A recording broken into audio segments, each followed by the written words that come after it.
సప్త చిరంజీవులు ఎవరు అంటే 1 అశ్వత్థామ. అశ్వత్థామ ద్రోణాచార్యుని కుమారుడు. మహాభారత యుద్ధం తరువాత మిగిలిన దుర్యోధనుని పక్షపు వీరులలో ఒకడు. బలిచక్రవర్తి. ప్రహ్లాదుని కుమారుడైన విరోచనుని కుమారుడు బలిచక్రవర్తి. ఇంద్రుని జయించినవాడు. వామనునికి 3 అడుగుల భూమిని దానం చేసి అతని చేత పాతాళానికి తొక్కబడ్డాడు. కానీ ఇతనిని మెచ్చుకున్న వామనుడు గదాధారిగా ఇతని వాకిలికి కావలా కాస్తూ ఉంటాడు. వ్యాస మహర్షి. సత్యవతి పరాశరుల కుమారుడు. కృష్ణద్వైపాయనుడు అని కూడా పిలుస్తారు. అష్టాదశ పురాణాలను, బ్రహ్మసూత్రాలను, భారత భాగవతాలను మరియు అనేక గ్రంథాలను రచించాడు.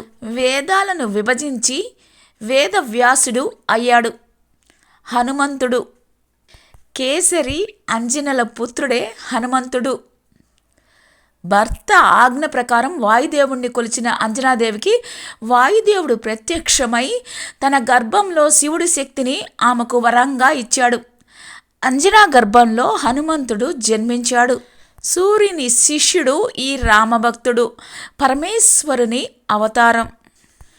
రావణాది రాక్షసులను ఎదిరించి సీత ఉనికిని తెలుసుకున్నాడు. లంకేశ్వరుణ్ణి హతమార్చటంలో సహాయం చేశాడు. మహాభారత యుద్ధంలో అర్జునుని ధ్వజాన వెలిసి పాండవుల విజయానికి కూడా కారణం అయ్యాడు. విభీషణుడు.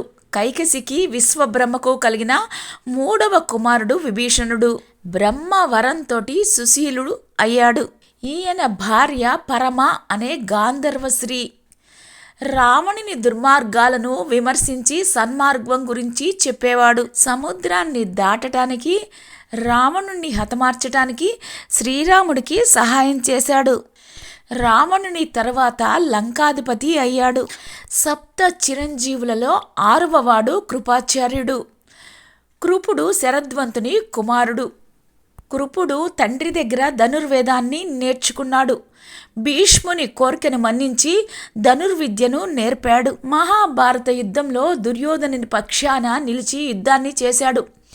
యుద్ధం తర్వాత జీవించిన వీరులలో కృపుడు కూడా ఒకడు. పరశురాముడు. రేణుకా జమదగ్నుల కుమారుడు పరశురాముడు. హిమాలయాలకు వెళ్ళి శివుడి గురించి తపస్సు చేశాడు. శివుడి అనుగ్రహంతోటి భార్గవాస్త్రాన్ని పొందాడు. శివుడి ఆజ్ఞతోటి తీర్థయాత్రలు చేశాడు.